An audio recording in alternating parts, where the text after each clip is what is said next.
Welcome to ScaleUp University. Welcome to the course on building applications with AI agents. So this is the lecture number 5 of module 2. And in this lecture, we will be discussing tool integration and modularity. Tool integration and modularity. So first, let us look at the lecture overview. Like this is the lecture 5 of module 2. Module 2 is designing agent systems. So we are learning to design agent systems, and in this particular lecture we will be discussing tool integration and modularity. So if we look at the lecture overview, so basically when we will be designing agentic AI systems, we have to take care that reasoning should be separate from execution. We should separate reasoning from execution. So this is a very important design principle with regards to designing agentic AI systems. So in agentic AI systems, we have to separate reasoning. Reasoning is something which, like the large language model, it will perform reasoning, and execution is more about like calling the tools. So reasoning and execution should be separate in agentic systems. So to separate reasoning from execution, we have to build modular tool ecosystems, because when we will have modular tool ecosystems wherein we will have a very clear interface to which we can plug tools, we can add new tools, we can remove existing tools. So plug and play. So modular tool ecosystems will help us in separating reasoning from execution. So reasoning is something we can keep it different from the execution, which are the tools. And for tools, we can have an interface wherein we can plug a new tool whenever we want. We can remove an existing tool. We can plug and play. So that is the modular tool ecosystems.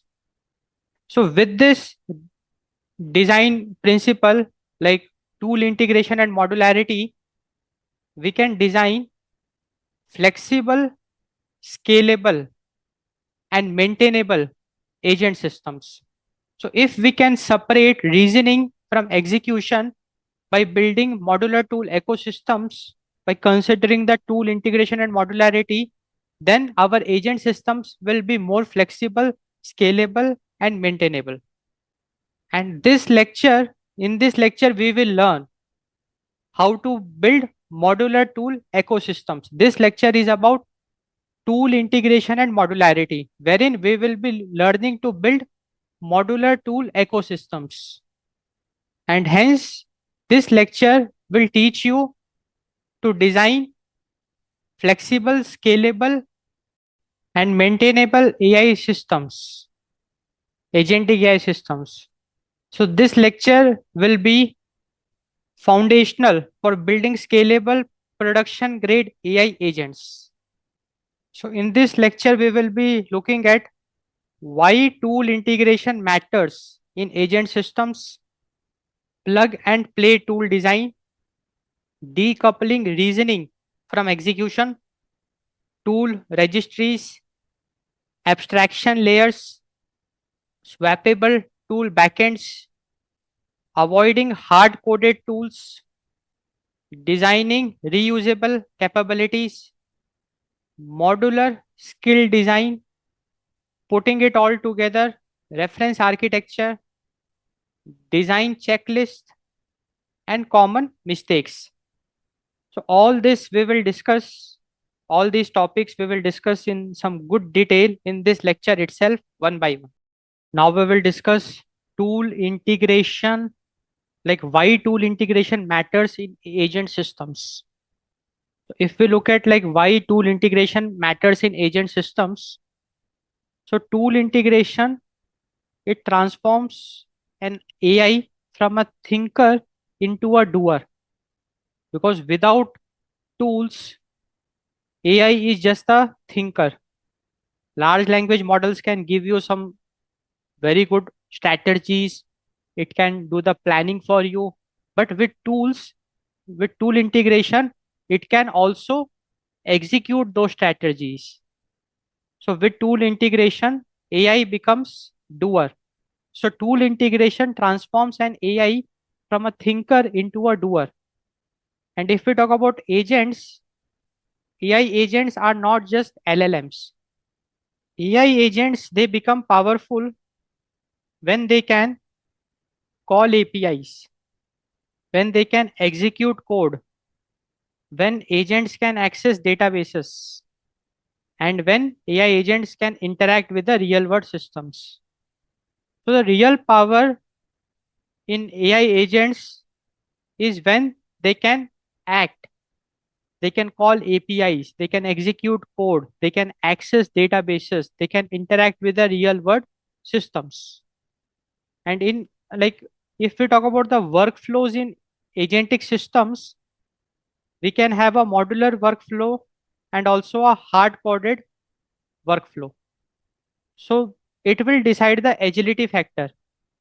Whether you are using a modular workflow or a hard coded workflow will decide the agility factor. If we talk about hard coded workflow, so hard coded workflow means it is predefined, and no matter what kind of uncertainty the system will see, it will remain fixed. It will not adapt. And since it will remain fixed, it is rigid, it is slow to change. So hard coded workflows, if we talk about, they are rigid, slow to change. On the other hand, if we talk about modular systems, modular workflows, the good thing about modular workflows is that they can adapt themselves. So they are flexible, adaptable, and agile. So the most significant architectural shift in agent systems is moving away from hard coded workflows and moving towards designing modular workflows, modular systems. So now let us compare hard coded systems with the modular systems. So hard coded systems is like the old way of designing applications, designing systems. But if we talk about the agentic AI systems, they follow the modular systems. So the agent way is the modular tool systems. Now we will compare both of these, the hard-coded systems with the modular tool systems, by considering several features. So if we take into consideration the logic feature, so in terms of logic, hard-coded systems, it follows a fixed if then statements. If this, then that. If this, then that. But if I talk about modular tool systems, in terms of logic, it follows dynamic reasoning based on intent. It follows dynamic reasoning based on intent. So in modular tool systems, there is no fixed rules. Rather, based on the intent, in the real time, on the fly, it will decide what to do. And this dynamic reasoning based on intent makes modular tool systems very powerful. Any uncertainty very easily it can handle. It is, and this dynamic reasoning makes it very flexible, adaptable, and agile. Rather, and the fixed if then statements, the fixed rules of hard coded systems makes it very rigid. Now, if we compare hard coded systems with the modular tool systems in terms of flexibility, so hard coded systems, since they are based on the fixed rules, they breaks if the user deviates from the script. Like hard coded systems, they cannot handle any uncertainty. If there is any uncertainty in the system, the hard coded system will break. But if we talk about the modular tool systems are very flexible. They adapt to unique or unexpected requests. So modular tool systems, they are flexible. They can handle uncertainty. The reason for that is that based on the current intent, it will make a plan. It the the modular tool systems, it does not follow a fixed plan. Rather, based on the current input and the current intent, it will make a plan. And because of that, it is flexible to changes. It adapts. This makes it very powerful. Now, if we compare hard-coded systems with the modular tool systems, and if we consider the maintenance feature in terms of maintenance, if we look at the hard-coded systems, they require a developer to change the flow, because the idea is that it is based on the fixed rule. Now, any changes in the business logic or any changes in the system, that requires a developer to change the flow. There is a need to change the fixed rules. But in modular tool systems, for maintenance, we just have to add or remove a tool from the box. So in modular tool systems, for maintenance, we simply need to add or remove a tool from the toolbox. It will be so easy. Now, if we like, we are comparing hard coded systems with the modular tool systems. And if we look at the scalability aspect, so from the scalability aspect, hard coded systems, since they are based on fixed rules, they are not at all flexible. And as we try to scale hard coded systems, they become more and more messy. So hard coded systems, they becomes a spaghetti code mess as it grows. So that's a shortcoming of hard coded systems. But if we talk about modular tool systems, so if we talk about the scalability of modular tool systems, they're highly scalable, because the reason is that very easily we can plug and play new tools, and AI will decide which tools to use. So as the system grows, like, AI will be able to handle the uncertainty, because modular tool systems, we already saw that it is very flexible. It can handle uncertainty. It is based on the dynamic reasoning, based on intent. So no fixed rules in modular tool systems. The rules are decided on the fly. This makes it very scalable, highly scalable. So modular tool systems are highly scalable as compared to hard coded systems. So from all these discussions, it is very clear to us that hard coded workflows, since they are based on fixed rules, they are rigid systems. Hard coded workflows are rigid systems. But if we talk about modular tools, modular tools, they are adaptive systems, because modular tools, they are based on dynamic reasoning, based on the intent. So since the planning is done in the real time, no fixed rules, it is very flexible and it is adaptive. So modular tools are adaptive systems. Plug and play tool design. Now let us look at plug and play tool design. So let us first understand the meaning of plug and play tool design, the definition of it. So plug and play tool design means tools that can be added, removed, or replaced without changing core agent logic. So plug and play tool design means, in such design, tools can be very easily added, removed, or even replaced without changing the core agent logic. So tools addable, removable, or replaceable without changing the core agent logic. So plug and play tool design is a design principle which lets us to add a new tool, remove a existing tool, or replace a existing tool without even touching the core agent logic.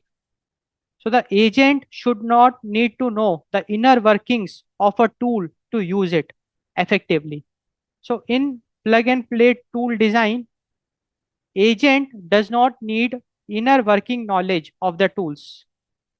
Agent only needs to know how to snap it into place. Only how to snap it in place, like building blocks.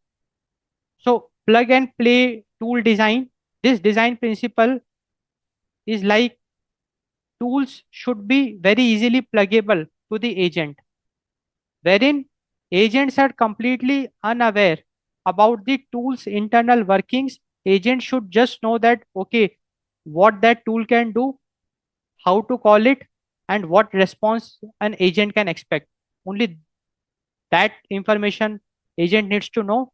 And in plug and play tool design principle, tools should be very easily be able to add, remove, or replace without changing the core agent logic. So this is the plug and play tool design in agentic AI systems.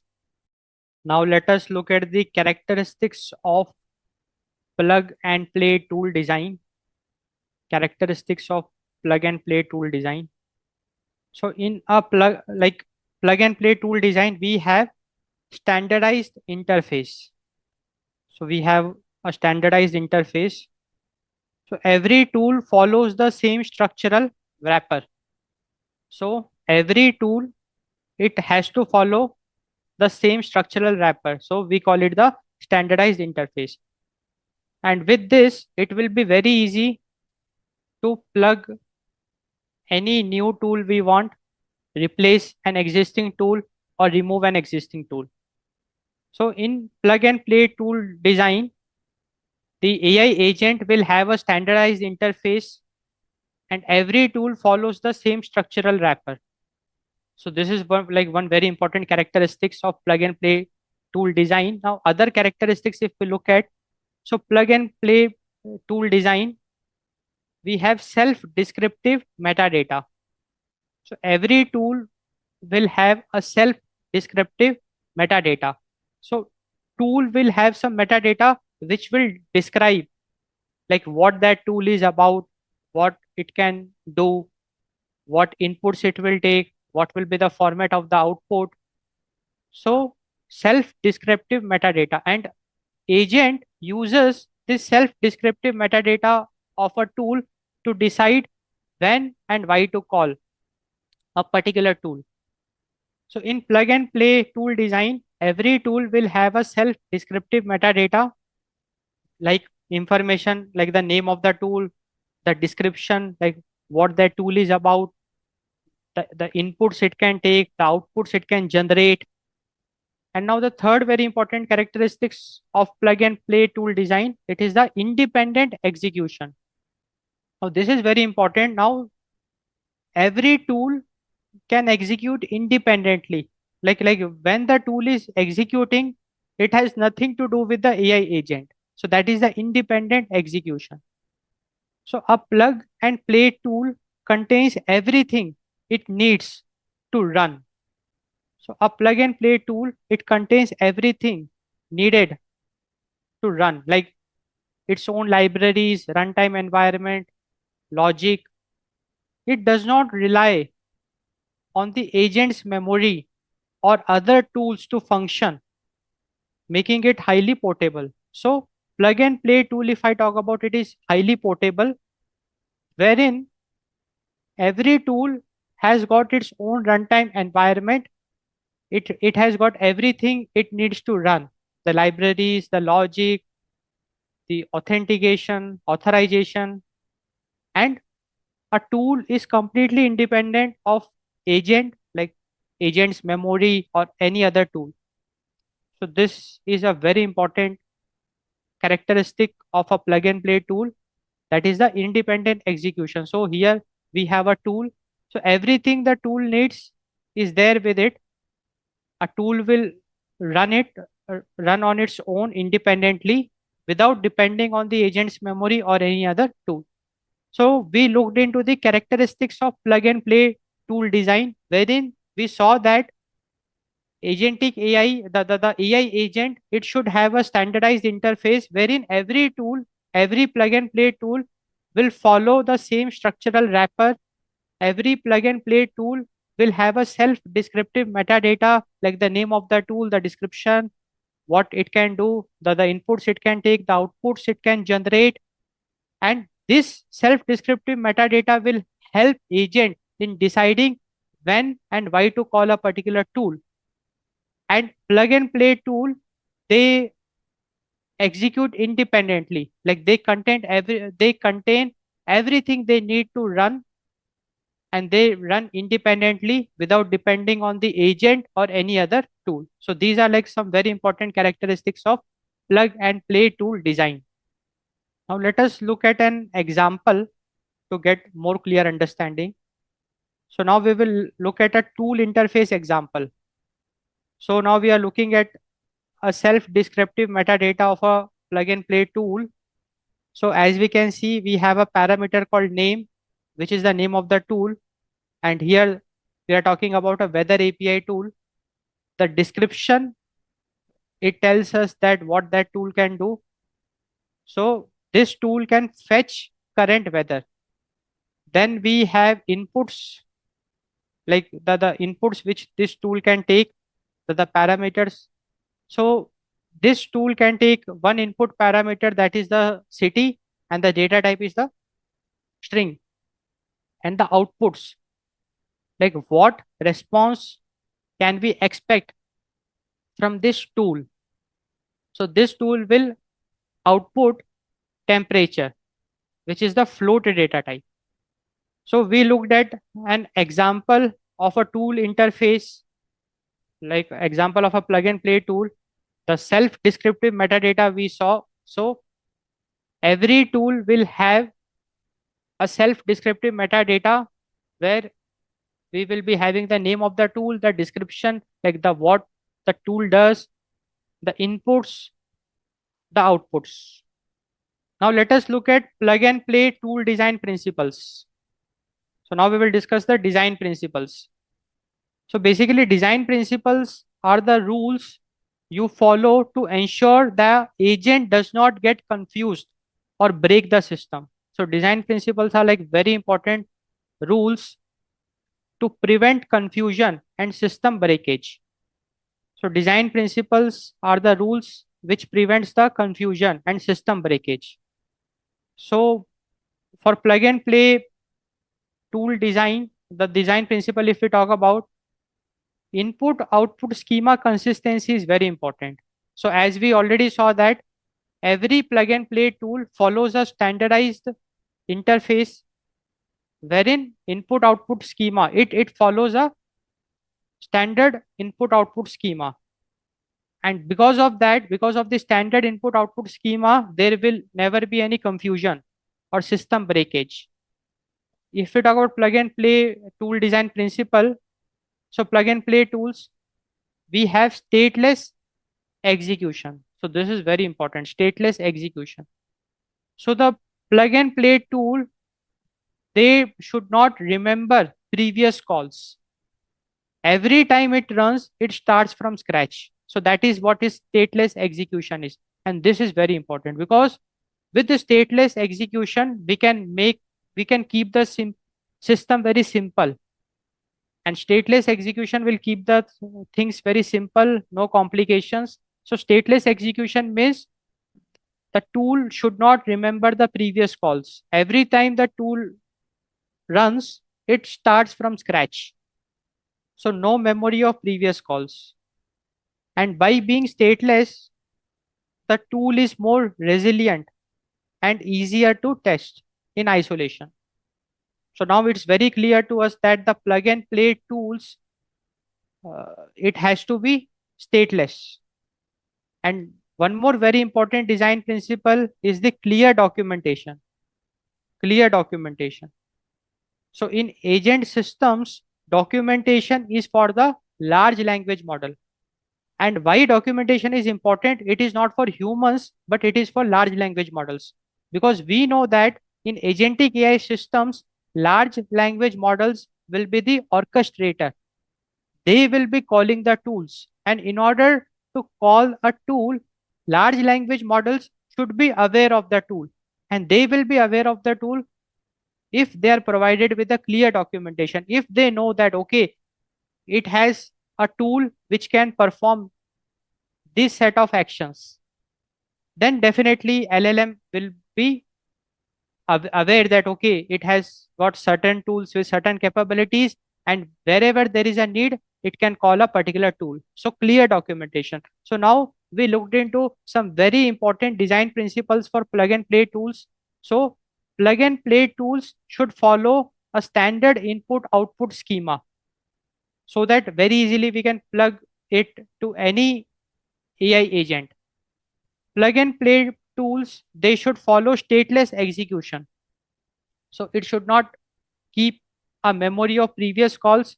Every tool call should start from scratch, and it makes the tool more resilient and easier to test in isolation. And every plug and play tool has to have a clear documentation. And this documentation is for the LLMs and not humans.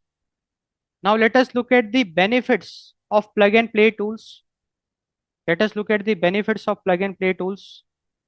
So see, plug and play tools, it allows rapid experimentation, because we know that plug and play tool, it is very much independent from the agent's core logic.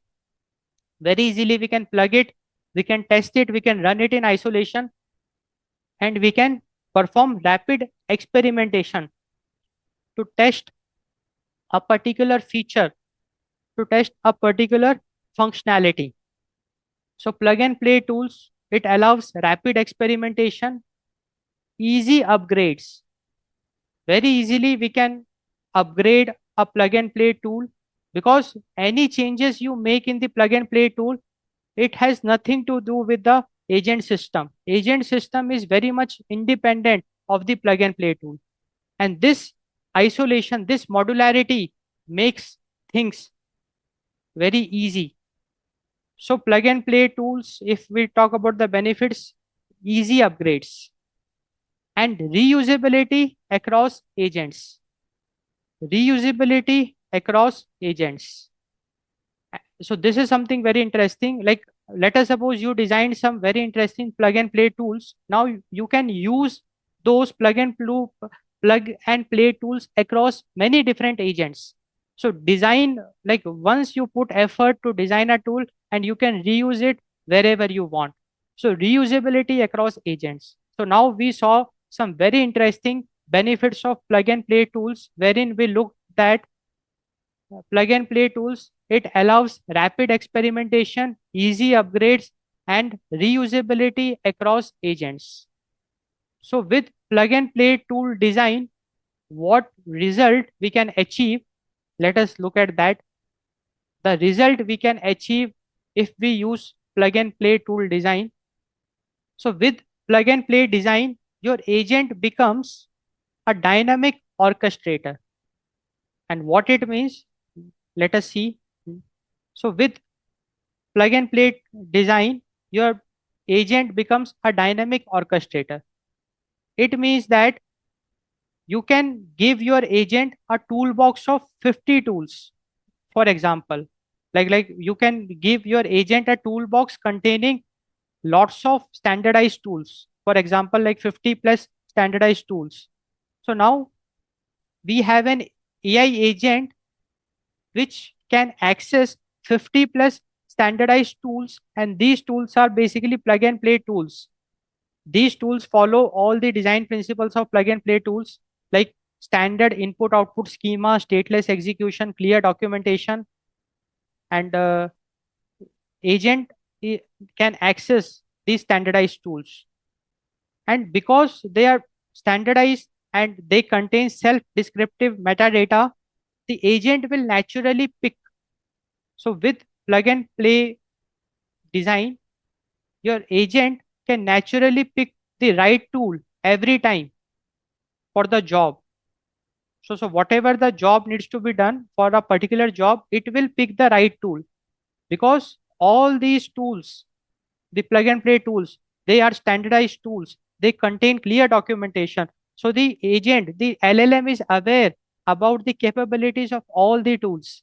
So with plug and play tool design, your AI agent becomes a dynamic orchestrator, decoupling reasoning from execution. Now let us look at decoupling reasoning from execution. So the core idea of decoupling is, as the meaning of decoupling means separating. So we are separating the reasoning from execution. So in decoupling, the large language model will decide what to do.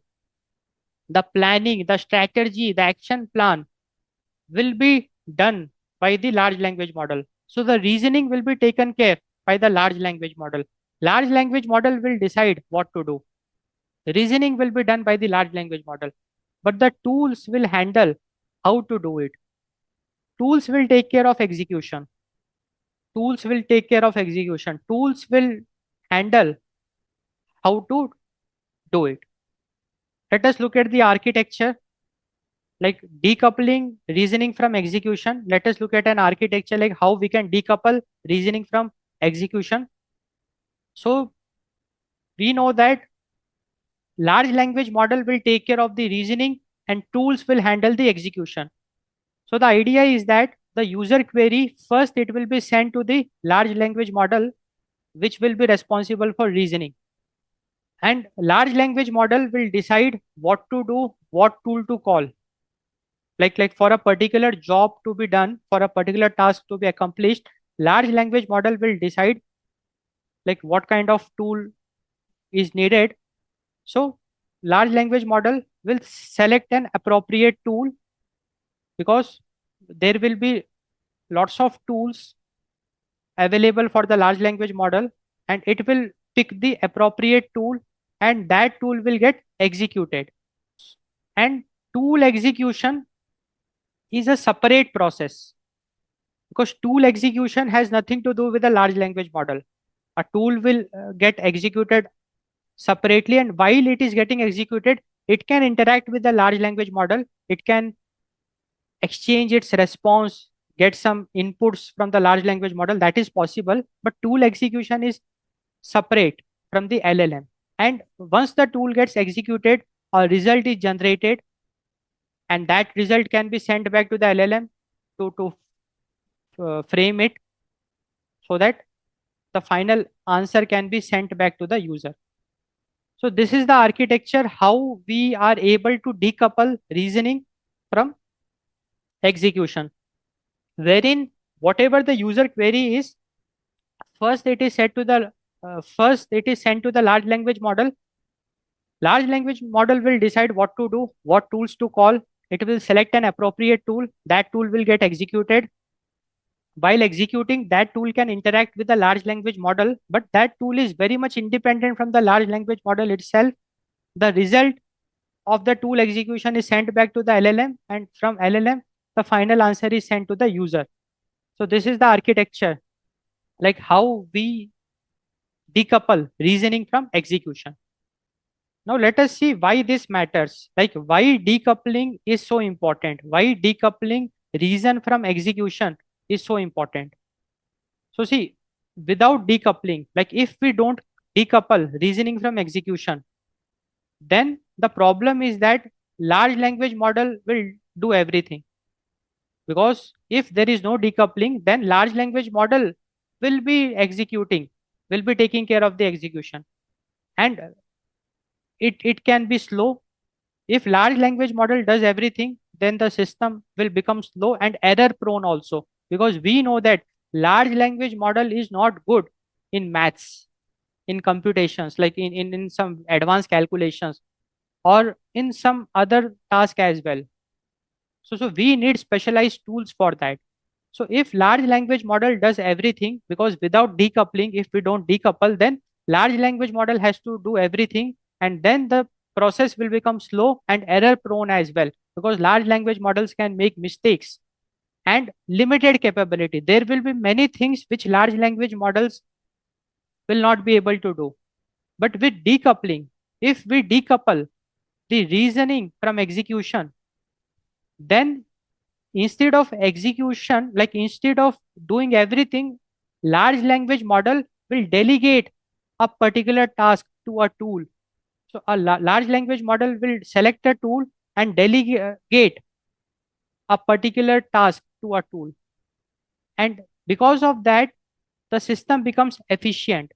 Just imagine, in the same time, multiple tools are executing. So the system will become very efficient. The performance, the speed, it is possible that 50 plus tools can run during the same time.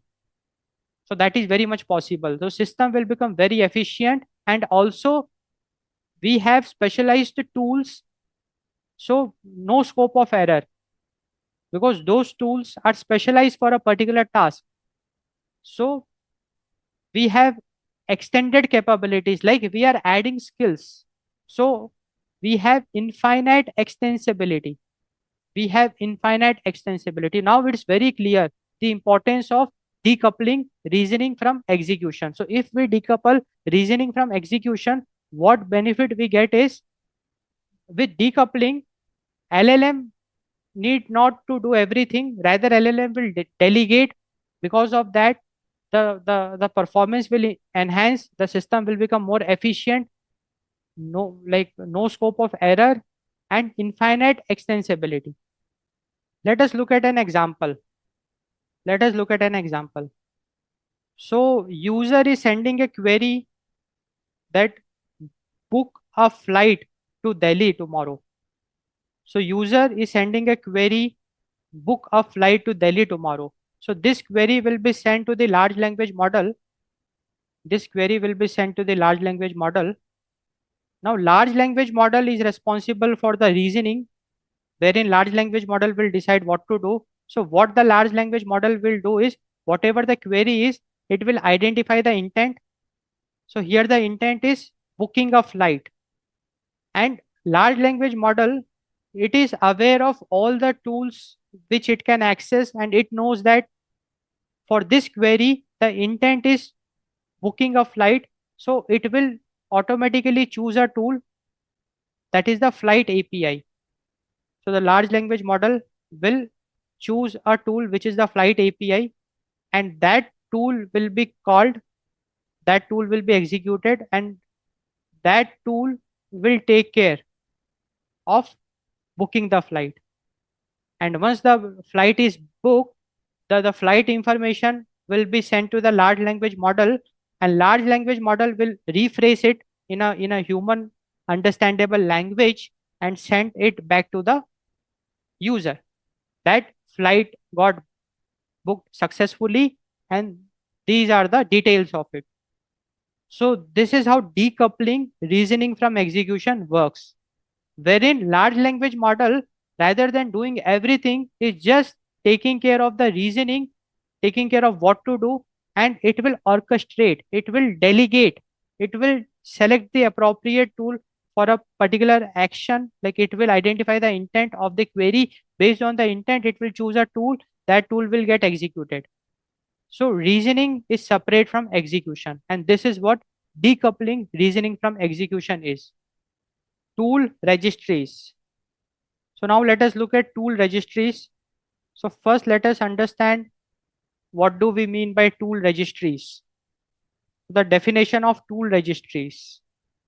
So basically tool registries, they are a centralized catalog of all available tools. So tool registries, if we talk about, they are a centralized catalog of all the available tools. A centralized catalog all, of all the available tools is the tool registries. If we talk about the responsibilities of tool registries, so tool registries, we already know that they are a centralized catalog of all available tools. So it is like they contain information about all the available tools. So tool registries, they store the tool metadata. We know that every plug and play tool has got a self-descriptive metadata.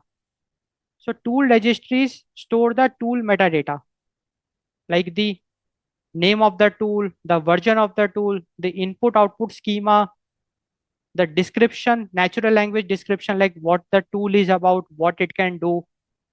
So tool registry is a centralized catalog of all available tools. So tool registry stores the tool metadata. Tool registries, which is a centralized catalog, it enables the tool discovery. Tool registries enable the tool discovery.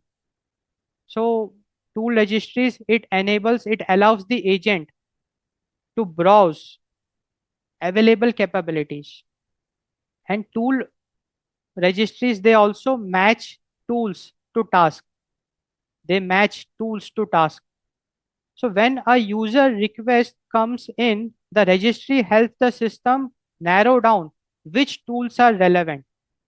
So tool registry also plays a very important role wherein it matches the tools to task, wherein whenever a new user request comes in, the registry helps the system, it helps the LLM, the agent system, to narrow down which tools are relevant, so that LLM is not overwhelmed by 500 options at once, because this narrowing the relevant tools will help LLM a lot, because it will avoid LLM to get confused, to get hallucinated, because choosing from 500 options can always be error prone, but narrowing down will definitely help the LLM in deciding the right tool.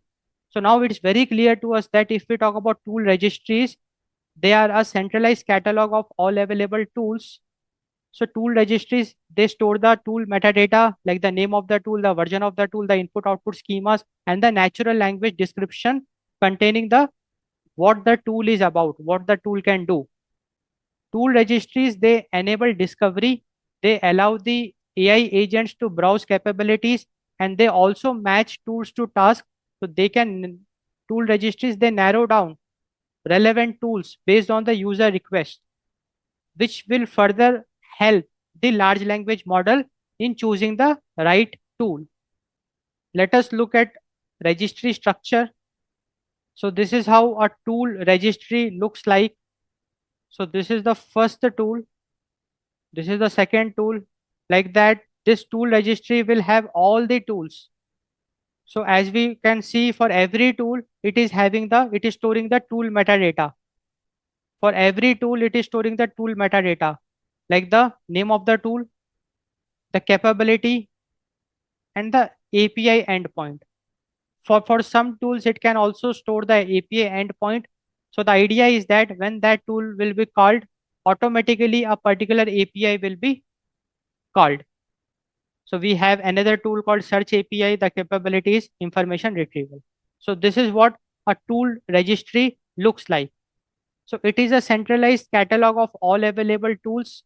So tool registry, it stores the tool metadata, which will allow agents to browse the capabilities, and it even helps the LLM in narrowing down the relevant tools based on the user query, user request. Now let us discuss some key features of tool registries. Key features of tool registries. So the first very important feature is the dynamic tool loading. So the meaning of dynamic tool loading is that you can add or update a tool in the tool registry without restarting the agent. That is what dynamic tool loading is. It means if the agentic system is live, if the agentic AI system is live, still you can, in the runtime, you can add or update tools.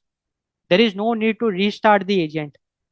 So you can add or update tools without restarting the agent. And that is what is dynamic tool loading is. The agent checks in and sees new tools immediately. The agent will get to know, because the tool will be added in the tool registry, and update also you will be doing the tool registry.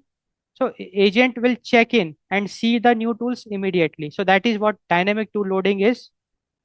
Now the second key feature of tool registries, if we talk about capability tagging. So this is something very interesting. So we already know that for every tool, we should have a description like what that tool can do. Along with the description, we can have one more parameter, that is the capability. Capability is like we are grouping the tools based on the capability, like what it can do. So capability tagging means we can organize the tools by some specific tags. For example, read only tool, admin only CRM. And with this capability tagging, it allows for role-based access control. Role-based access control. So an interns agent might not see the delete database tool. So this is something very, very important, because see, the idea is that we can have hundreds of tools in the tool registries, but we don't want that all of the agents get access to all of the tools. Let us suppose we have an intern agent, and intern agent, we don't want it to delete the database. So with capability tagging, like some critical tools, we can assign a tag called admin only. And because of this role based access control, interns agent will never be able to see or access those tools which only have got admin privileges. So interns agent won't see delete database due to the missing tag. So this is what capability tagging is. So with capability tagging, we can enable role based access control, wherein we can have lots of very sensitive tools as well, which we want a particular role to access, and we can easily specify it a tag, and only that role can access those tools. Not everyone can access those tools. So that is what is capability tagging is. Now we are discussing the key features of tool registries.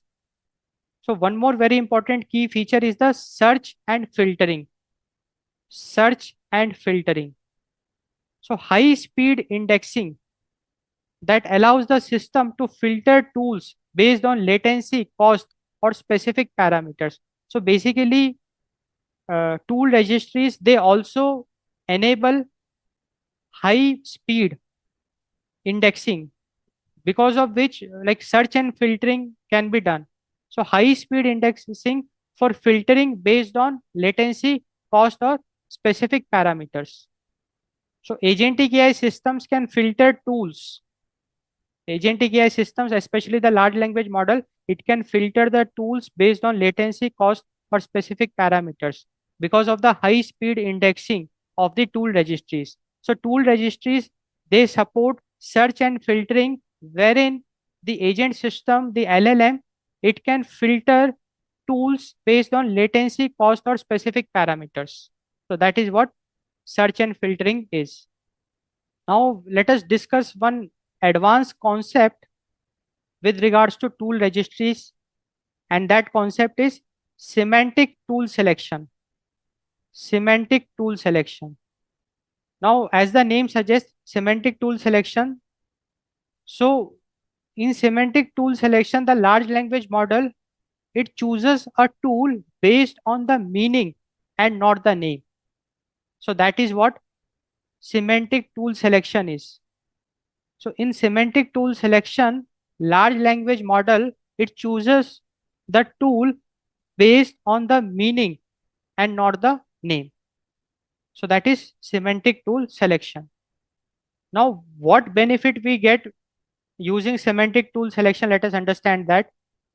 So let us consider a scenario of enterprise scale efficiency.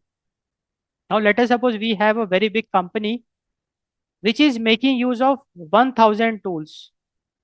Like it has got an agentic AI system which has got access to 1000 tools. Now tool registries enable enterprise grade agents. So tool registries, they allow a company to have 1000 tools, but only present the 5 most relevant ones to the LLM for any given sentence, saving tokens and increasing accuracy. So the idea is that the agentic AI system may have access to 1000 plus tools, but because of the tool registry and because of the semantic tool selection based on the user query, the large language model will decode the intent, and based on that intent only relevant tools will be shown to the LLM, and because of the semantic tool selection, and LLM will decide which tool to access. And because of this, what we are exactly doing is we are saving the tokens and increasing the accuracy by presenting only the most relevant tools to the LLM for any given sentence. And hence we are able to achieve enterprise scale efficiency because of tool registries and because of semantic tool selection. Because in semantic tool selection, the tool is selected not based on the name but based on the meaning. And tool registries has a role to play because tool registry, it provides something called as capability tagging, wherein for every tool we can add a tag. We call it the capability tag. And along with the capability tagging and semantic tool selection, the tool registries, it enables enterprise grade agents, wherein agent API system can have access to thousands of tools, but for a particular query, only relevant tools will be selected. So this is how tool registries play a role. Now let us discuss abstraction layers. If we talk about abstraction layers, let us first understand what do we mean by abstraction layers. Like with regards to tool integration and modularity, what do we mean by abstraction layers? The definition of abstraction layers. So abstraction layer is basically a layer that hides tool complexity from the agent. So abstraction layer is a layer that hides the tool complexity from the agent. So abstraction layer, it ensures the agent interacts with a stable, high level interface rather than wrestling with the specific, often messy implementation details of underlying code or APIs. So the meaning of abstraction layer is that it is a layer that hides the tool complexity from the agent, wherein because of the abstraction layer, now the AI agent has nothing to do with the internal details of the tool, like how the tool will work, what API it will call. It has nothing to do with that. AI agent just need to know some self-descriptive metadata about the tool, like what is the name of the tool, a description like what that tool can do, the input and the output, like what input parameters it can take and what output parameters it will generate in response. That's it. And AI agent, it has nothing to do with the internal working of the tools, like what APIs it will be calling, how it is working, what is the implementation detail. So we are able to hide it because of the abstraction layer.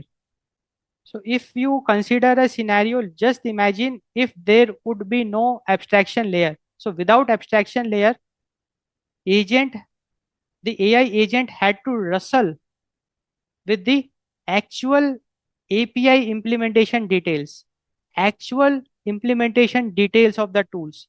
Without abstraction, AI agent had to wrestle with the specific, often messy implementation details of the tools, wherein it had to understand the API endpoints of a tool, the parameters, the formats, the schema, the JSON outputs, whether the API will take a GET request or a POST request, authentication tokens, all that stuff. So without abstraction, agent must know all the information about the tools, like the implementation details as well.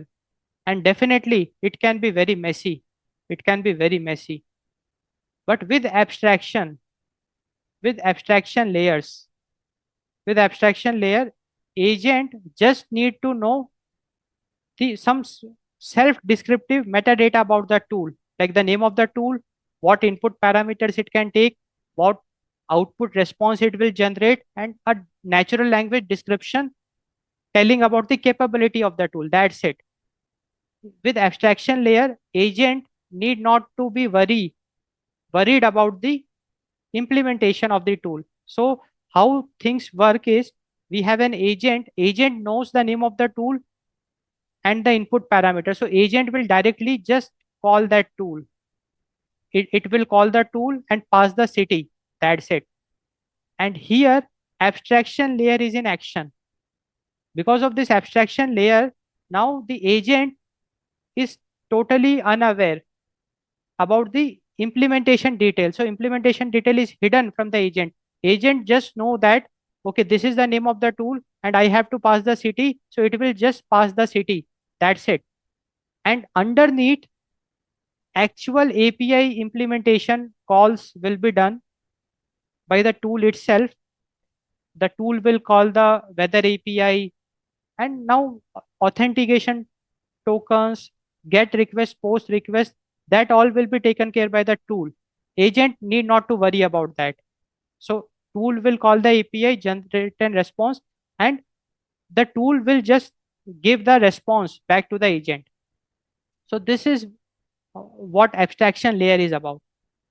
So with abstraction layer, the agent only deals with the simple request and the abstraction layer handles the mess. So this is what is abstraction layer is. And now it's very clear that when we talk about tool integration and modularity, abstraction layer plays a very, very important role. So if we look at the benefits of the abstraction layer, so abstraction layers, it simplifies the reasoning because we know that abstraction layer, it hides the implementation detail of the tool. It hides the technical complexity behind simple APIs. So abstraction layer, basically it is reducing the cognitive load on the AI agent because AI agent, it simply has to call a tool, the name of the tool along with the input parameter. That's it. Now the API, the implementation, like how the API will be called, the authentication token, get request, post request, that all will be taken care by the tool itself because of the abstraction layer. Abstraction layer hides the complexity from the AI agent. Because of that, the cognitive load on the AI agent is reduced. So basically abstraction layer, it does something called as hierarchical decoupling. It decouples the tool from the implementation of their tool. And this hierarchical decoupling, it breaks global tasks into smaller, locally tractable problems that are easier for a large language model to solve. So this is something very important. So because of abstraction layer, now the large language model can very easily break a global task into smaller, locally tractable problems. So global task can be broken down into sub problems, and every sub problem can be sent to particular tools and they can be locally watched by the large language models, AI agents. So now it's very clear to us that abstraction layer, it simplifies the reasoning of the LLM of an AI agent because now AI agent need not to worry about the implementation details of the tools. AI agent just need to know that what a tool can do, and AI agent will just delegate the task to a tool, because of which we are reducing the cognitive load via simple APIs. And because of that, now AI agents, the large language model, it is aware of all the capabilities, and if it has to perform a big task, it can break it down into small tasks and send those small tasks to particular tools and get the work done via a process of hierarchical decoupling. So we saw that abstraction layer, it simplifies the reasoning. Abstraction layer, it also reduces the errors. Now let us try to understand how abstraction layer reduces the errors. So see, abstraction layer, it enables better validation and guardrails. So with abstraction layer, errors can be caught and handled within the abstraction layer before they ever reach the core system. So see, the idea is that abstraction layer, it hides the implementation of the tool from the AI agents. Now, let us suppose any problem is there while execution of the tool. So since tool execution is decoupled from the large language model, since the tool execution is decoupled from the reasoning because of the abstraction layer, and if any problem is there in the tool execution, very easily it can be identified, very easily it can be said that the problem is in the tool and not the agentic AI system, because tool is separate from agentic AI system. Tools are pluggable, so we can better validate, and we can add guardrails also, because we can add specific guardrails for particular tools, and errors can be caught within the abstraction layer itself, and we can avoid those errors from propagating to the core system. And this is a very powerful feature. So abstraction layer, it can handle, it can catch the error. Like while we are executing a tool, if any error occurs, it will be taken care by the abstraction layer. Abstraction layer will avoid those errors from to propagate to the core system. So this is how abstraction layer plays a role in reducing the errors. And also any changes made to the tools, like changes to the internal implementation of a tool, they are also isolated. We know that tools are independent of the agent AI system. Any changes you make in the tool, it will not have a ripple effect on the agent AI system. So tools, internal implementation of tools are isolated from the agentic AI system, and we are able to isolate it because of the abstraction layer. So as long as interface remains the same, agent logic does not need to change, which prevents regressive bugs. So this is very important. Abstraction layer, because of the abstraction layer, we are able to decouple the tool execution from the reasoning, from the LLM, from the AI agent, and hence we are able to prevent regressive bugs wherein any error during the tool execution can be handled by the abstraction layer itself. It will not get propagated to the core system, and hence we are preventing the regressive bugs. Now, abstraction layer, it also enables tool swapping. Abstraction layer, it enables tool swapping. So abstraction layer, it makes the agentic AI system vendor agnostic. So the idea is that it supports parallel development. The meaning of this is parallel development. Like we can have one team which can work on a new, more efficient version of a tool. So we have a team A which is working on a new efficient tool version, and we can have a team B in the same time it is using agent functions with stable interface. So that is what is tool swapping is. So the idea is that I will give you even more relevant example to understand it.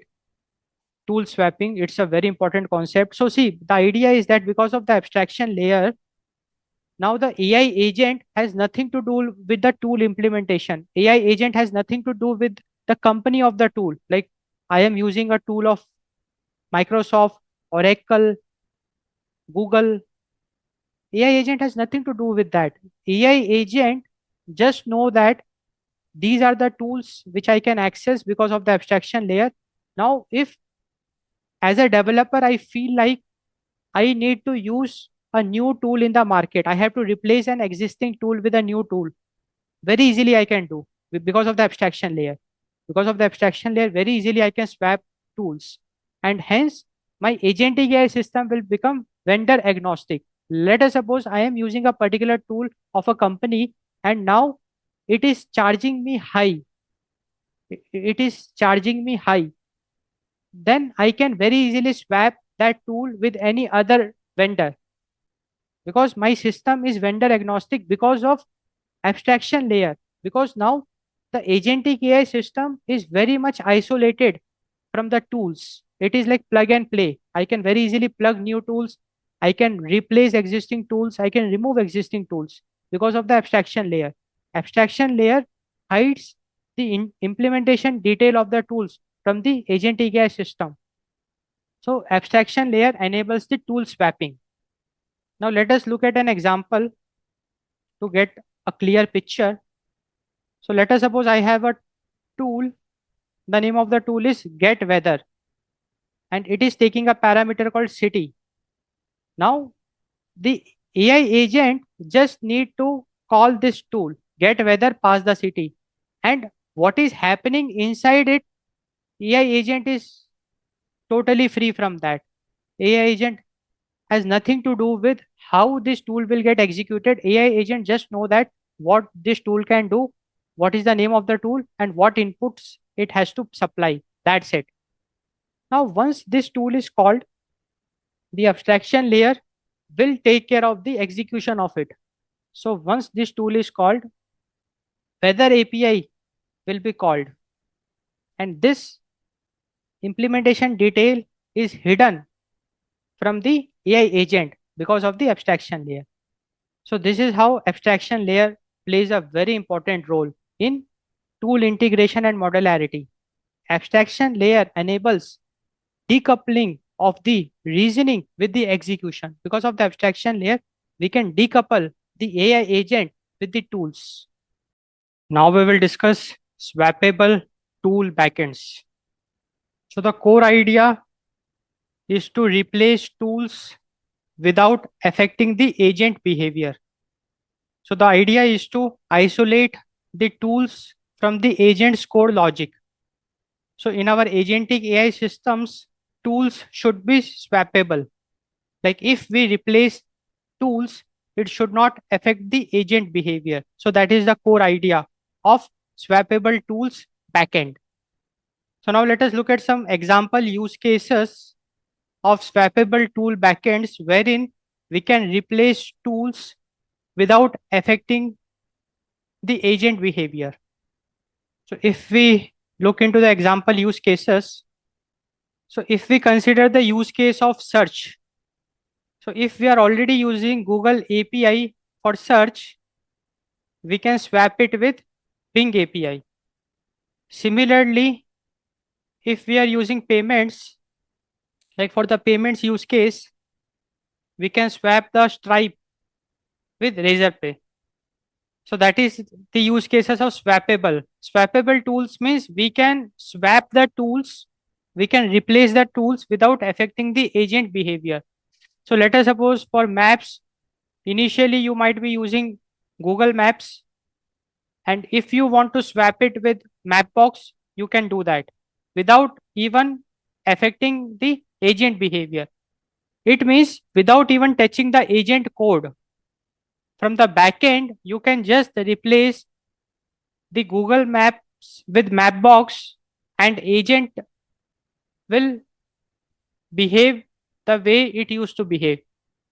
So that is what is swappable tool backends means. Replacing tools without affecting the agent behavior. And if we look at an implementation example of swappable tool backend, implementation of swappable tool backend like replacing tools without affecting agent behavior. So here we can use an if else logic wherein if provider is Google, then use the Google tool, Google search tool. Otherwise use the Bing search tool. And these tools are interfaced with the agent logic which remains unchanged.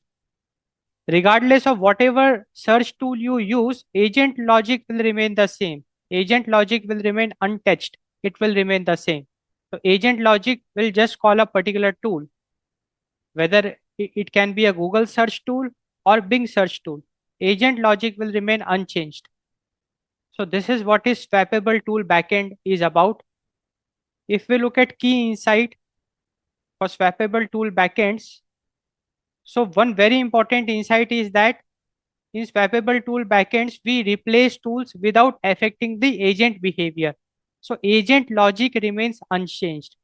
So this is a very important insight which we should keep in mind. So whenever we are designing an agentic AI system, and if we are trying to integrate tools, we have to make the system isolated. Like the agentic logic should be isolated from the tools, wherein the tools should be swappable. It means we can very easily plug and play the tool without affecting the agent logic.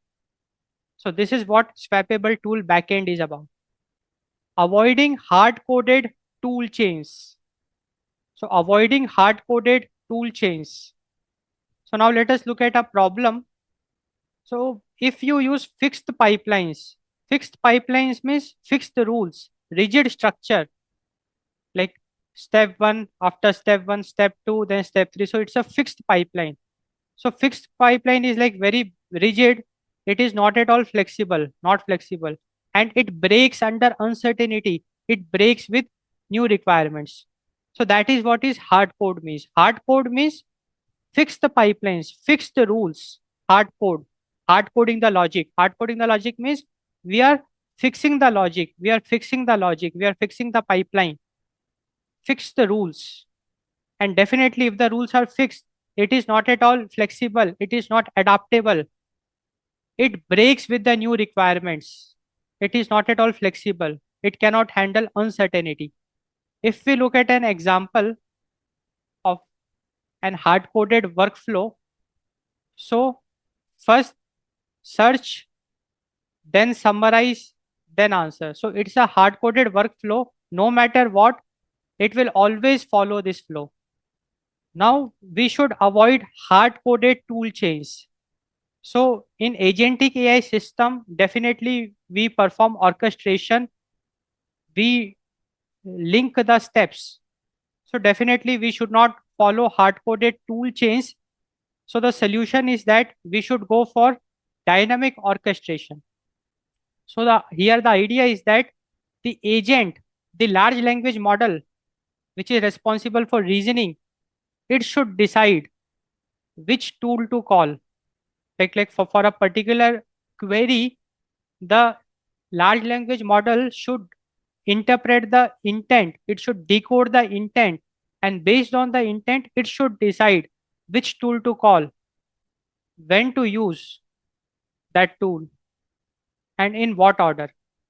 So the orchestration should be done by the agent itself based on the user intent. And hence, since the orchestration will be done during the runtime by the agent itself, we achieve something called as dynamic orchestration. So we should avoid hard-coded tool chains. Rather, we should go for dynamic orchestration, wherein in the runtime, agent will decide which tool to call, when to use a particular tool, and in what order.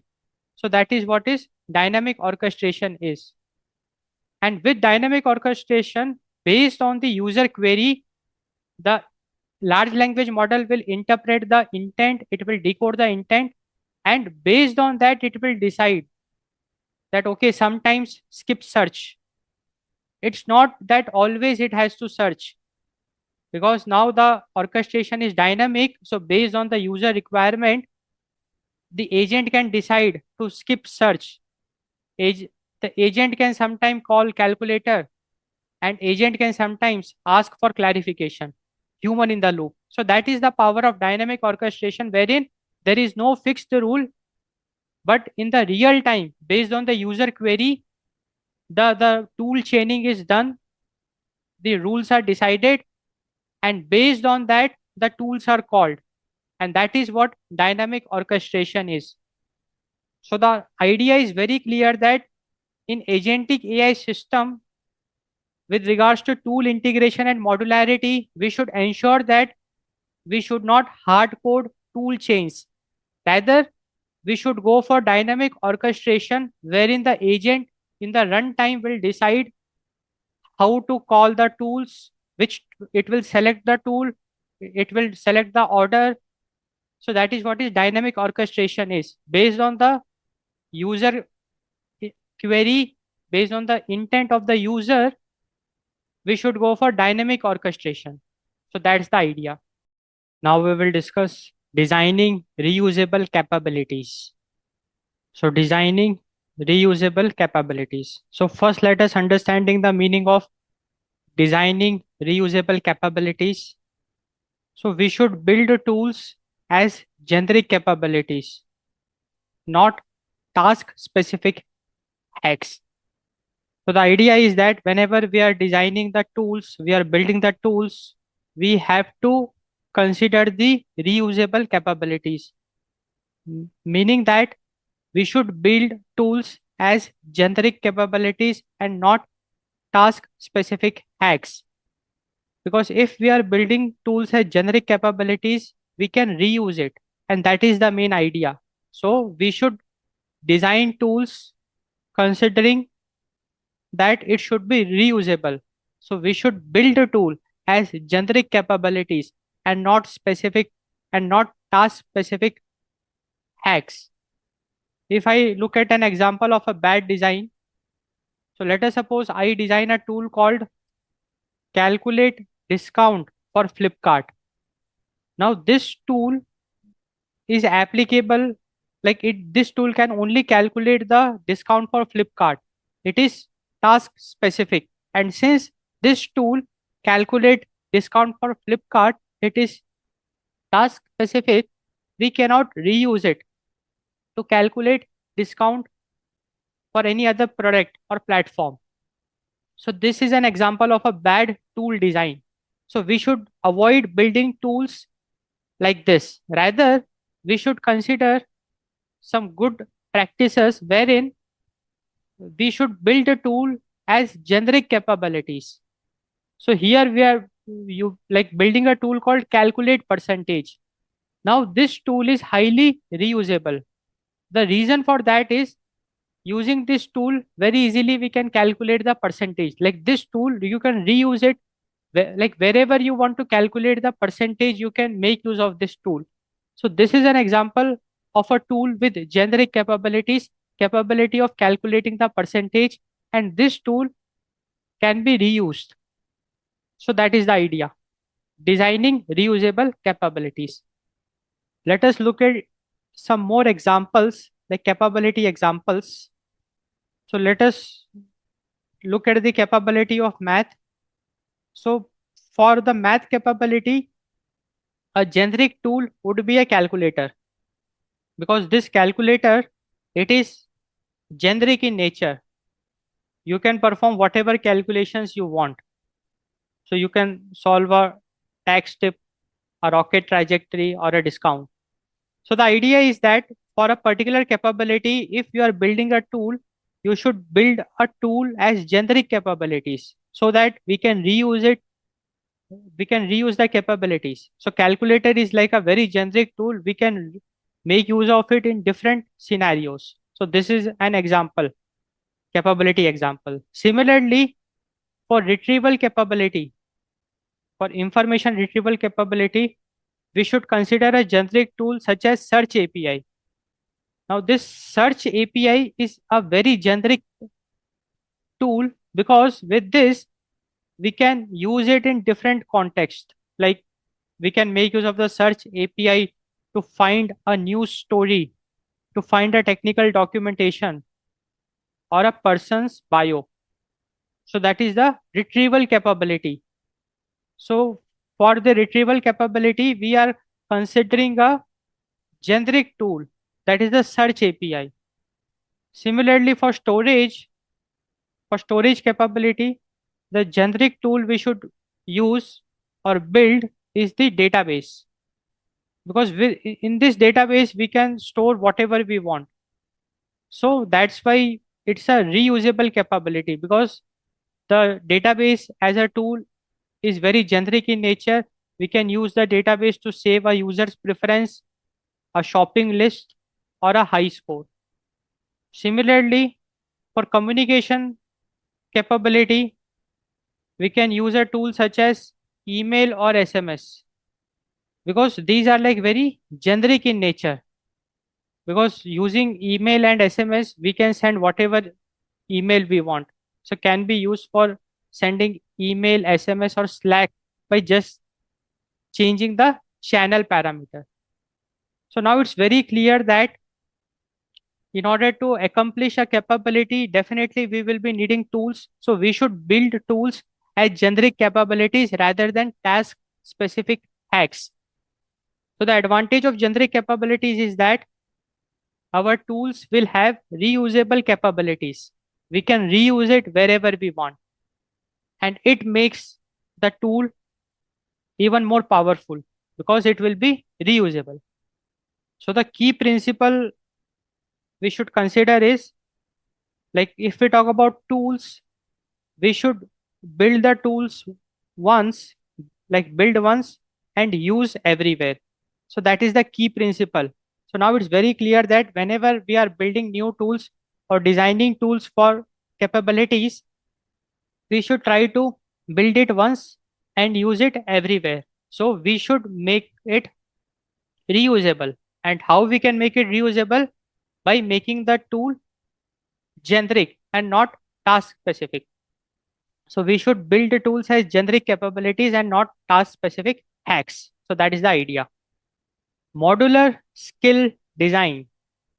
If we talk about modular skill design, so let us understand what is the meaning of modular skill design. So it means combine tools into reusable skills. So what is a skill? Skill is basically a combination of sequence of tools along with logic. So modular skill design, the meaning of it is we should combine different tools, and that combination of tools along with the logic forms reusable skills. Reusable skills means the skills we can use it in different scenarios. Let us look at an example. Now let us suppose we want a skill called travel booking. Now in order to build this skill, travel booking, we know that travel booking involves, in order to travel booking, first I have to search flights, and then I have to compare prices, and then I have to select the best price and book tickets. So travel booking in itself is a reusable skill, and how I can achieve this, how I can build this skill is by combining the tools. So what tools I will be using? I will be using the tool called search flights. So this tool will be able to search flights, like uh, from source to destination, and the date and time. If I give that, okay, I want to plan a trip on this particular date and from source to destination, so it will search the flights for you, the search flights tool. Then I will be needing a compare prices tool. So all the search results, the prices it will compare and give you the best search result, the best price. And then I will be needing a book ticket tool that will be doing the actual booking for me. So travel booking is in itself is a modular skill, which is a combination of three tools, and it is a sequence of tools because these tools should be executed in a particular order. So first I will call the search flights tool to fetch the appropriate flights. Then I will call the compare prices tool to compare the prices of the flights and select the best price. And then whatever flight I have chosen, I will be calling the book ticket tool to book the flight. So this is an example of a modular skill design. So skill is basically a sequence of tools plus logic. Let us look at skill representation. How we can represent a skill. So skill can be represented like in curly braces, key value. Like we have parameters and values for that. Like the name of the skills. So whenever we are representing the skill, first we have to specify the name of the skill, and I am giving the name of the skill as book travel. Then steps. Steps is basically the sequence of tools I will be calling. So here the steps will include search flights, compare prices, and then book ticket. So this is how I represent a skill. So if I talk about skill representation, first I will be specifying the name of the skill and then the steps. Steps is basically the sequence of tools I will be calling to accomplish that skill. So this is how a skill is represented. Now we will look at the benefits of modular skill design. Benefits of modular skill design. So the benefits we get is higher level abstraction, because when we are dealing with skills, it makes our life very easy, because we know that skill is basically a combination of sequence of tools. And now when I am dealing with skills, I can handle multiple skills, and whatever is happening inside the skill, I should not be aware of that. So that is what higher level abstraction I will achieve, because when I am designing a complex system, I will just be taking care of the skills. That's it. Faster development. With skills, definitely I can speed up my development. And composability, because modular skill design, it makes our agentic AI system more composed, very well structured, because I know that okay, my agentic AI application, my agentic AI system, it has got n number of skills, and in every skill some sequence of tools will be called. So it will be more structured, more composed. So that is what modular skill design. So now whatever we have discussed in this lecture, tool integration and modularity, we will put it all together to discuss a reference architecture. So now we will be discussing a reference architecture. So starting from the user will give a prompt, a query to the large language model. Large language model will decode the intent of the query, and it will make some plan. It will do some reasoning, and it will do some kind of an orchestration. And that orchestration will be dynamic in nature, wherein it will decide which tool to call. So the large language model, it will make use of the tool registry to decide which tool to call based on the intent of the user query. And the large language model will call that tool, and while calling the tool, abstraction layer will come into the picture, because the large language model has nothing to do with the implementation of the tool. Large language model will just be making use of an interface, the name of the tool, and the parameters it should supply. That's it. So the large language model will call the tool. It will be making use of the abstraction layer, and then the tool will call appropriate APIs, because when the tool will get executed inside tools, they will call some APIs, and they will generate a response which will be sent back to the LLM.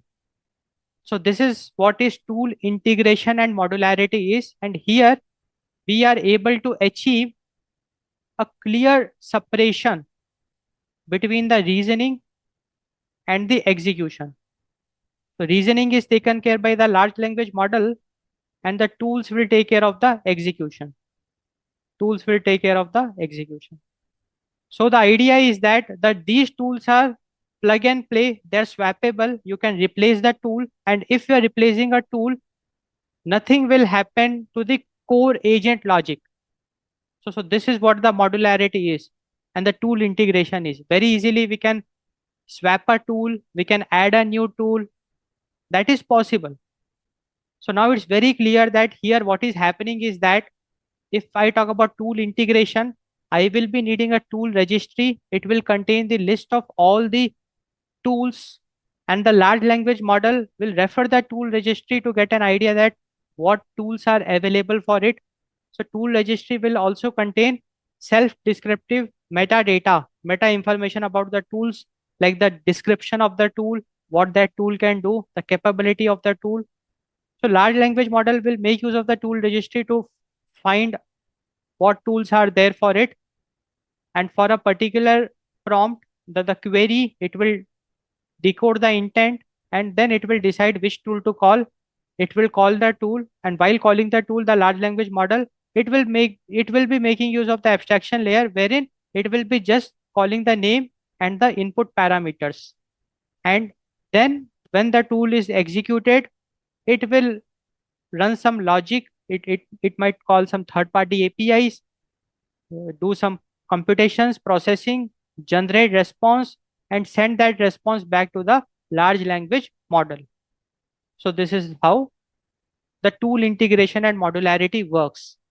So we can see a very clear cut separation between the reasoning and the execution. Now we will discuss design checklist. So let us look at some design checklist. So whenever you are designing new tools and integrating it into the agentic AI system, you should refer this design checklist and you should answer these questions. So you should make sure that the tools are plug and play. So the meaning of it is you should check whether can you drop a new tool into the system and have the agent use it immediately without changing core source code. So tools plug and play means very easily I can add a new tool to the agentic AI system without even changing the core logic of the agent. So whatever tools we are designing or whatever tools we are integrating in our agentic AI system, it has to be plug and play. Is reasoning separated from execution? So you should look that whether the large language model decide which tool to use. That is what dynamic orchestration is. While a separate function or API runs the code. So the idea is that whatever tool we are integrating, we are building and integrating in our agentic AI system, it should support the separation of reasoning from execution. So reasoning should be taken care by the large language model. Large language model will decide which tool to call. And when that tool gets executed, large language model has nothing to do. Large language model should not interfere in the execution of the tool. Tool execution should be done independently. And if it is happening, then definitely you have separated the reasoning with execution. But if you have a tool wherein execution of the tool needs support of the large language model, then it's a problem. Then it's a design flaw because we should consider those tools, we should integrate those tools wherein we can clearly separate reasoning from execution. That is very important. So large language model should take care of reasoning and large language model will perform dynamic orchestration. It will decide which tool to call. And once the tool is called, it should execute independently. So that is what is separating reasoning from execution is. Now the next important question you should consider is, can tools be swapped easily? The meaning of it is like you have an existing tool, can you replace it with some other tool which will be doing the same kind of an action? For example, can we switch from SendGrid to Twilio? And when we are swapping, do we have to rewrite the agent logic? So tools should be swappable. Tools should be swappable means we should be able to very easily swap the tools without even touching the core logic of the agentic AI system. So that's the idea. So we should integrate the tools, we should build the tools which are swappable. Next very important question, is there a tool registry? So definitely whenever we are integrating tool in our agentic AI system, we should also have a tool registry because tool registry, we know that it acts like a central phone book for tools. And this tool registry is what the large language model looks up at the available tools. So two possibilities are there. Either we can hard code the name of the tools in a prompt and give it to LLM, or we make use of a tool registry. So the design principle, the design practice you should follow is you should make a use of a tool registry and you should not hard code the tool in a system prompt. So making use of a tool registry is a design principle you should follow. Next very important question, are capabilities reusable? So for achieving capabilities, whatever tools you are building, they should be generic in nature. It means those tools we should be able to reuse. So because we know that in agentic AI system, we add capabilities via tools, and those capabilities should be reusable. For example, if you are making use of a tool called get customer email from Salesforce version 2, it is highly specific in nature and hence it is very bad. Rather, you should make use of a tool called search contacts. Now, it is very generic in nature and you can reuse it in different scenarios, because the first tool get customer email from Salesforce version 2, this tool is applicable only for Salesforce version 2. It is highly specific. So in order to reuse the capabilities, we should build the tools and use tools which are generic in nature and not specific. And next very important question you should consider is, are workflows dynamic, not hard coded? So it is very important that whatever orchestrations we will be doing, it has to be dynamic. The workflow should be dynamic. It should not be hard coded, because a rigid flow, it breaks very easily. Rather, the workflow should be decided by the agent during the runtime, in the real time, based on the intent of the prompt. So workflow should be dynamic. So these are like very important questions you should consider. You can take it like a design checklist. So whenever you are integrating a tool in an agentic AI system, you should make sure that the tools are plug and play. Very easily you can plug it without changing the agent code logic. The tool should be swappable, wherein you can very easily be able to swap the tool without changing the agent logic. There should be a clear-cut separation between the reasoning and the execution. You should make use of a tool registry rather than hard coding the tool information in a system prompt. You should make use of a tool registry, and the capability should be reusable. So the tools we will be using should be generic, wherein we should be able to reuse those tools, and the workflow should be dynamic. It should support dynamic orchestration. So if we talk about the plug and play aspect of the tool, if the tools are not plug and play, then very high maintenance overhead will be there. Because if you are adding a new tool, you have to do changes in the agent code logic. But if the tools are plug and play, then your system will be scalable. Meaning to say that in your agentic AI system, you can add hundreds and thousands of tools without even touching the core logic, without even changing the core logic. And hence your system will be very scalable if the tools are plug and play. Separated reasoning. So if you separate reasoning from execution, like if you don't do that, if execution and reasoning are not separated, then the problem is of the security risk. But if they are separated, then your agentic AI application will be secure and robust. Because the idea is that execution will be taken care by the highly specialized tools, and large language model has nothing to do with that.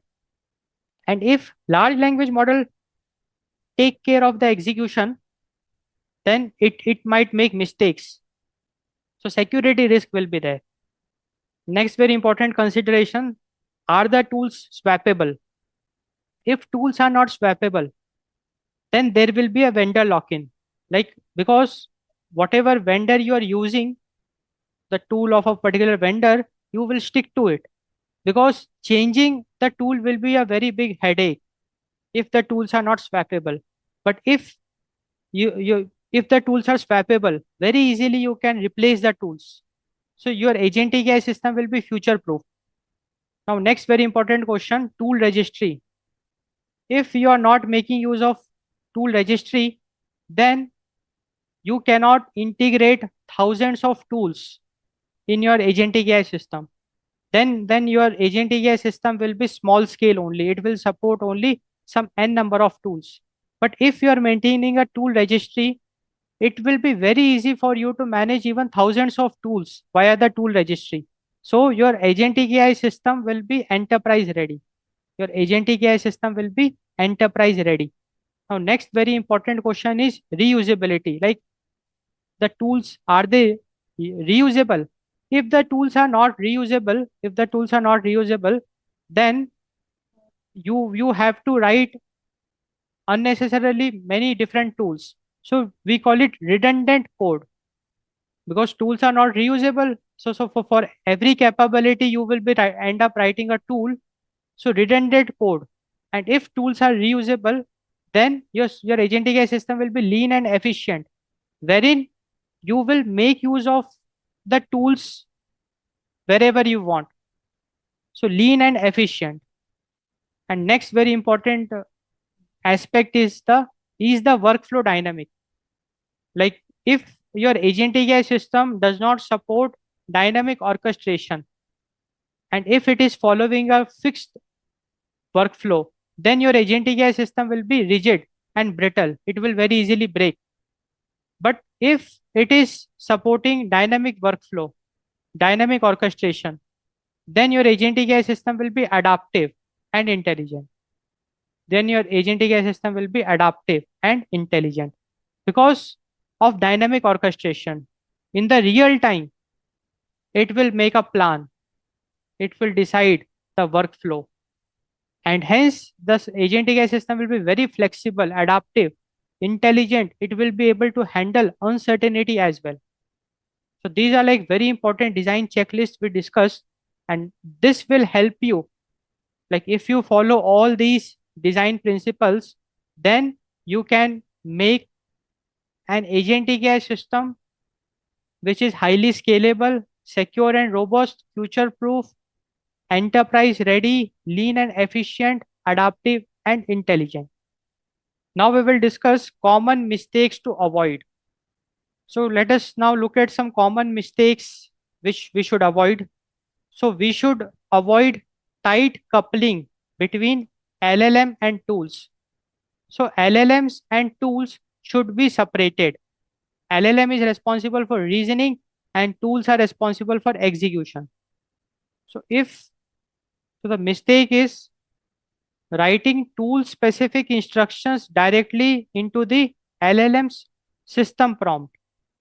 That we should not do, because if we tell LLM how to do the execution or how to implement a tool, that can be very dangerous. So we should avoid writing tool specific instructions directly into the LLM system prompt. In the large language model system prompt, we should not write tool specific instructions. Let us look at one example. So here you can see one example that in the system prompt of the LLM, I am writing a tool specific instruction, and that instruction is if user ask X, call tool Y with these exact JSON keys. So here I am instructing the LLM that if user is asking about X, you please call tool Y with these keys. So here what I am doing is I am writing a tool specific instructions directly into the LLM system prompt, and it is a bad practice. And why it is a bad practice, let us understand that. Let us understand why it is wrong, why we should not do that. See, the idea is that whenever we are calling external tools can be of third party as well. So these tools keep on upgrading, and they also their version gets changed. API changes might also be there. So if the tool's API it changes, we have to rewrite and retest complex prompt.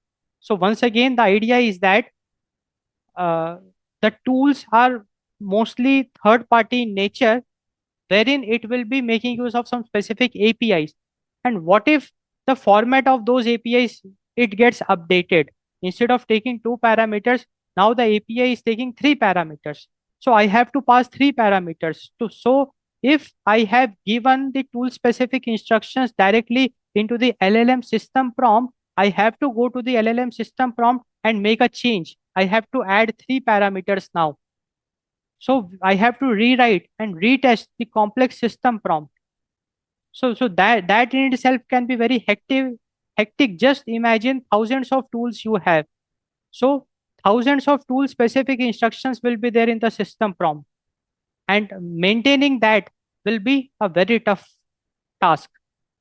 So the idea is very clear that if we write tool specific instructions directly into the LLM system prompt, it makes LLM a slave to the tool's specific implementation, because any changes in the tool, I have to rewrite the system prompt. That can be very hectic. So the fix for that is loose coupling. And how I can achieve the loose coupling? Let us see that. So we should make use of self-descriptive metadata. So the idea is that every tool should have a self-descriptive metadata wherein the tool will tell that, okay, this is my name, this is a description which is telling the capabilities. Like, these are my capabilities and my schema. Like, this is what input I take, and this is the format of the response I generate. So every tool should have a self-descriptive metadata. And if the tool has a self-descriptive metadata, large language model can refer to that metadata and it will decide whether to call a tool or not. So the idea is very clear that instead of we telling the large language model call this tool, let tool self-describe itself. Let the tool define itself and let the LLM discover it. So this is a very interesting and important design principle we are discussing. Let the tool define itself via the self-descriptive metadata, and let the large language model discover which tool to call by referring the self-descriptive metadata of the tools. So with this, we will be able to achieve loose coupling between LLMs and tools.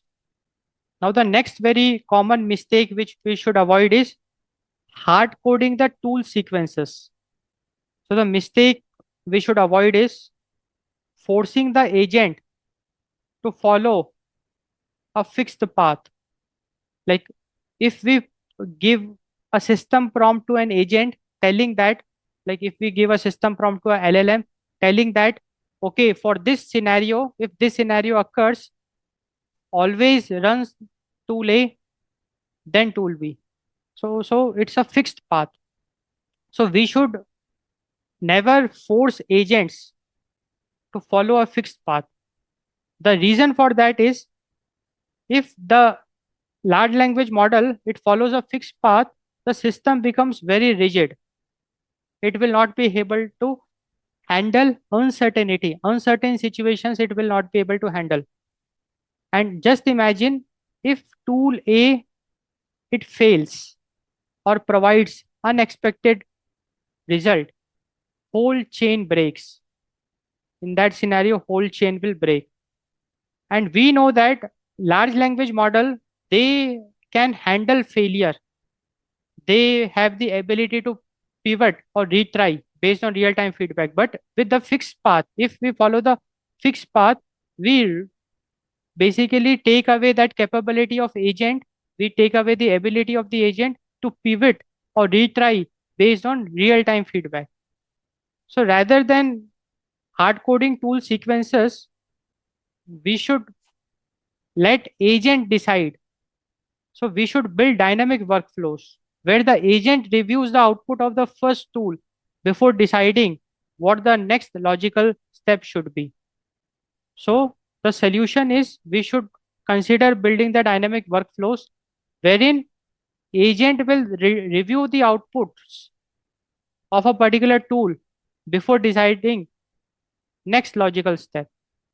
So that's the idea. So here, like the large language model, it will first run a tool A, and based on the output of the tool A, the large language model will review the output of the tool A, and based on that, it will decide whether to run tool B. And if it feels like in the output some mistakes are there, it can call for a retry for tool A or pivot to new approach. So that's the idea. So we should avoid hard coding tool sequences. Rather, we should adopt dynamic workflows. We should build dynamic workflows. Now the next common mistake we should avoid: no standard tool interface. So if we don't use any standard tool in interface, it will be a very big mistake.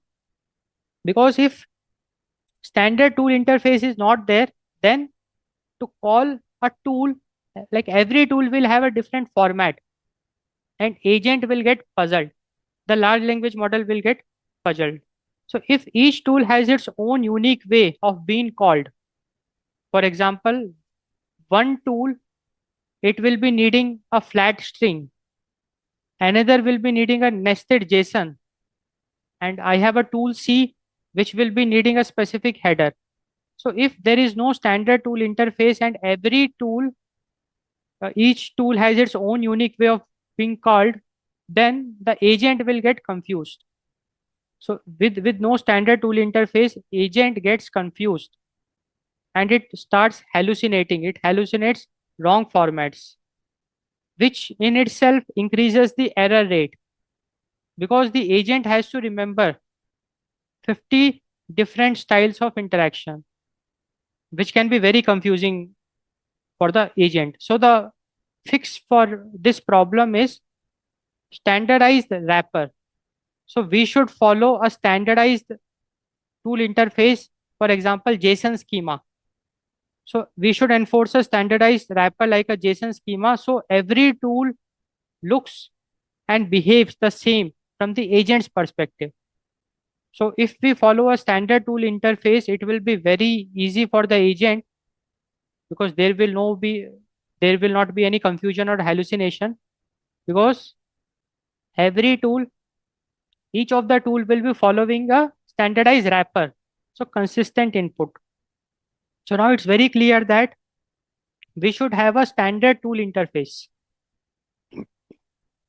Now the next very common mistake we should avoid is no abstraction layer. No abstraction layer.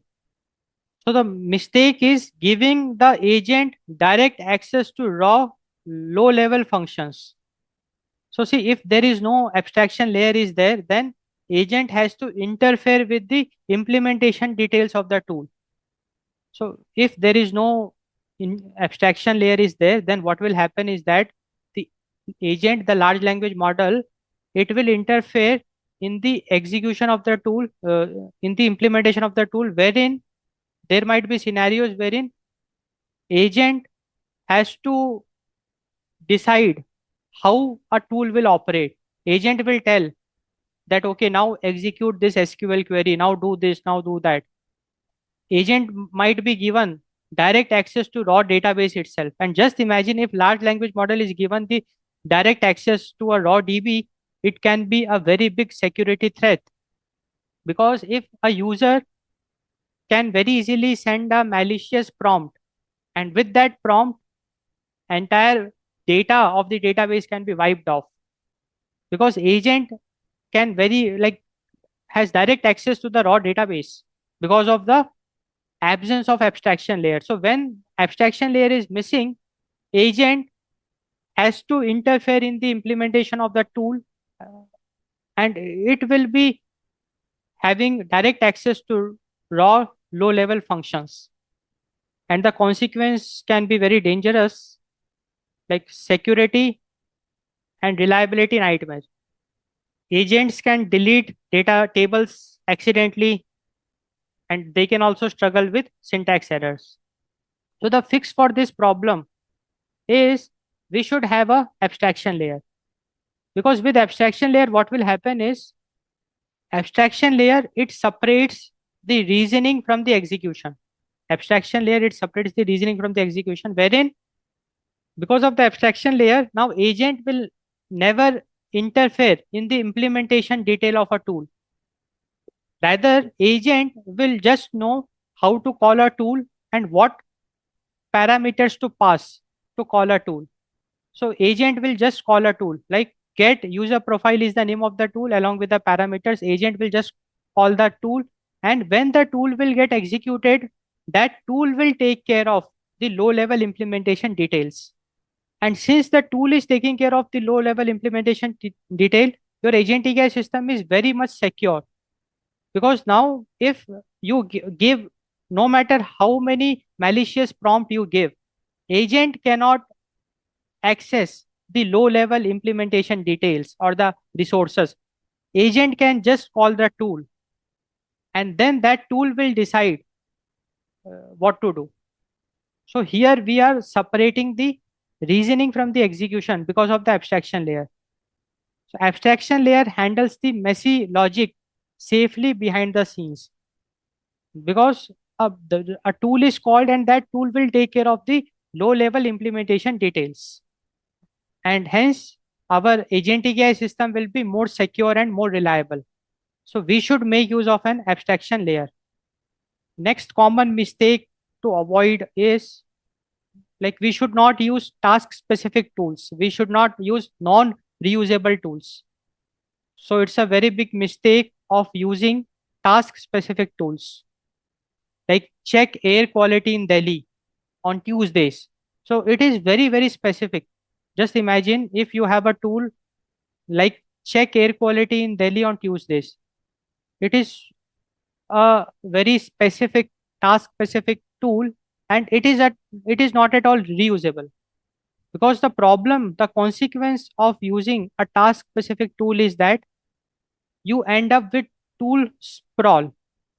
Like, you will be managing hundreds of narrow tools, and it will be very hectic, nearly impossible to manage. And the agent's context window will also get crowded with redundant information. So if we use task specific tools, our agentic AI system will become very messy.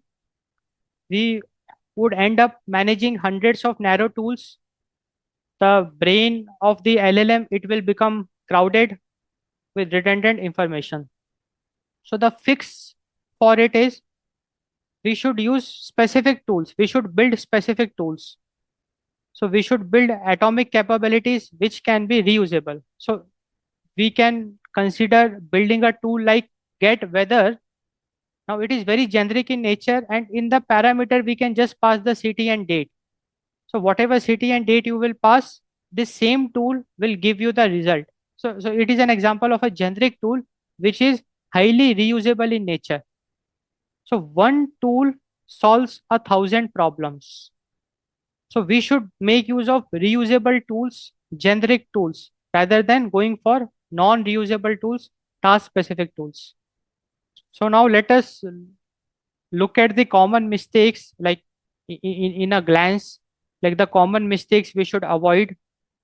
So tight coupling is a very big mistake. The tight coupling between the reasoning and execution. The tight coupling between the LLM and the tools. Because with tight coupling, it will involve high maintenance and hard to update. So we should avoid tight coupling. We should avoid hard coding the tool sequences, because hard coding the tool sequences will result in brittle systems, and agentic AI system will break easily. We should avoid not using a standard tool interface. Like, if you don't use a standard tool interface, what will happen is that each tool will be needing a different way to access it, different format it might follow. So the large language model, it might get hallucinate, it might get confused, and hence we will end up in high error rate, because no standard tool interface will confuse the AI. So we should make use of standard tool interface.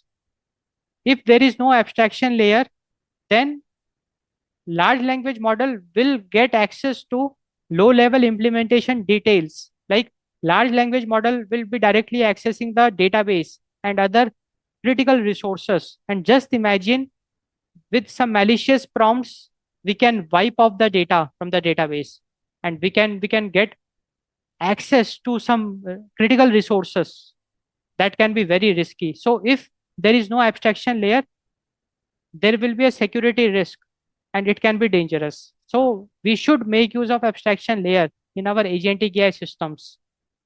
If the tools are task specific, if the tools which we are using are non-reusable, if they're task specific, then we will end up using lots and lots of tools. and our agentic AI system will become slow and inefficient. So rather than building capabilities by using task specific tools, we should make use of generic tools wherein we can reuse the capabilities. We should go for reusable capabilities. So finally, we completed this lecture.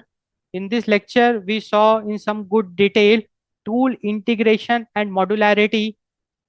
We saw that modularity is equal to scalability, decoupling is equal to flexibility, abstraction is equal to simplicity, registries, tool registries is equal to discoverability, and skills is equal to composability. So great AI agents are not just intelligent, they are well architected systems of modular capabilities. So do subscribe to our YouTube channel ScaleUp University for more such interesting lectures and courses.